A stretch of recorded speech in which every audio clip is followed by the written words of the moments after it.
पापा जी पिज्जा खाने चलोगे? हाँ पापा जी पिज्जा खाने जाऊंगा। ओके, तुम लोग बोल रहे थे चलो। तुम लोग दोनों पिज्जा खाओ, मैं कॉफी पीता हूँ। ओके पापा जी, ठीक है पापा जी। ये खाओ खाओ खाओ खाओ खाओ, मैं भी खा लिया। मैं भी चाय पी लेता हूँ। चाय तो पी लिया, बच्चों लोग को बोलता हूँ चलो अब। बच्चों चलो, खाना हो गया। हाँ पापा जी चलो हो गया खाना। हाँ पापा जी चलो हो गया खाना। पापा बर्फ में घूमने जाना है। हाँ पापा बर्फ में घूमने जाना है।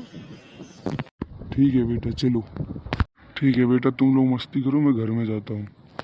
चलो खेलो खेलो। वाह कितना मजा आ रहा है। हाँ भाई कितना मजा आ रहा है बर्फ में खेलने में। या बहुत मजा आ रहा है यार।